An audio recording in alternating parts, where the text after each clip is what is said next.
Hello my peoples, je vous crois super bien important.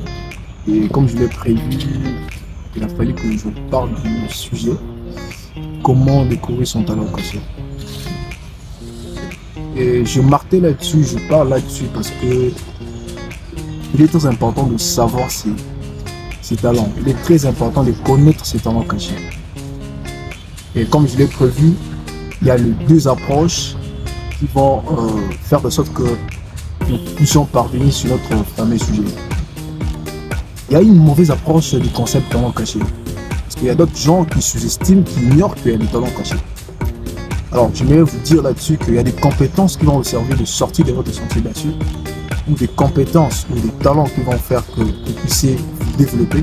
Ce ne sont pas des talents ou des compétences que vous avez déjà acquis, mais que vous devez développer en fait, que vous devez mettre en valeur, comme je l'ai dit dans le shop que j'ai publié l'autre fois.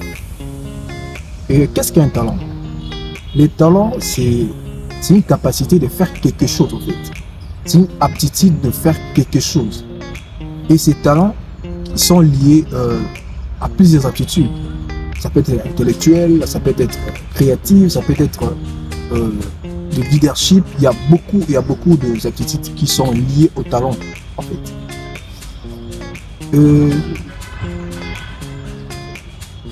Comment découvrir son talent caché? Voilà. Les talents cachés, il y a beaucoup d'astuces de par-ci par-là. Vous allez entendre des coachs vous parler de beaucoup de choses pour comment découvrir son talent caché. Mais moi, pour moi, c'est mon avis et c'est base de recherche que je fais. Et j'ai pris par-ci par-là et j'ai résumé pour 3 éléments ou 3 facteurs qui vont vous permettre de découvrir votre talent caché. D'abord, premièrement, vous devez vous recentrer sur vous-même. Vous devez vous recentrer sur vos plaisirs. Vous devez vous écouter en fait. Ça peut arriver que vous avez envie de faire quelque chose de nouveau. N'hésitez pas à le faire en fait. Lancez-vous. Faites ce que vous avez envie de faire. Donc il est essentiel que vous puissiez vous recentrer sur vous-même. Et deuxièmement, vous devez sortir des sentiers battus. Quand je parle des sentiers battus, vous devez sortir de votre zone de confort, d'aller partir à la découverte de votre potentiel, de votre talent caché. Je sais pas moi, à travers cette vidéo que tu peux entendre pour la toute première fois le concept ou ces sujets du talent caché. Tu peux te dire, bah oui, moi aussi je peux avoir un talent caché. Alors, bah, tu sors de ton sentier battu, tu sors de ta zone de confort.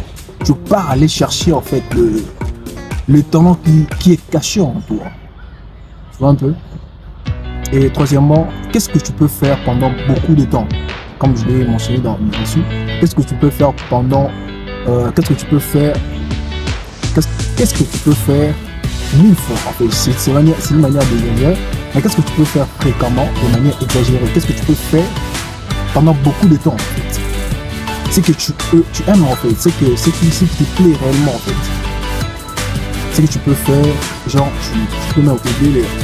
Pour moi, non seulement que je suis passionné de développement personnel, mais dans ma figure aussi de meeting, pour moi, peut-être faire des recherches toute une journée pour moi, ça pourra me faire du bien, ça pourra pas m'embêter en fait.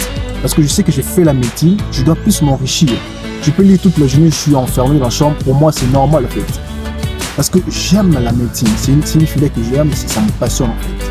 Qu'est-ce que tu peux faire pendant beaucoup de temps et fréquemment en fait. Alors n'oubliez pas, il est important de savoir votre talent caché parce que le premier pas vers le succès, c'est la découverte de votre compétence, de ce que vous aimez faire et vous y êtes. Voilà, je suis Spirance.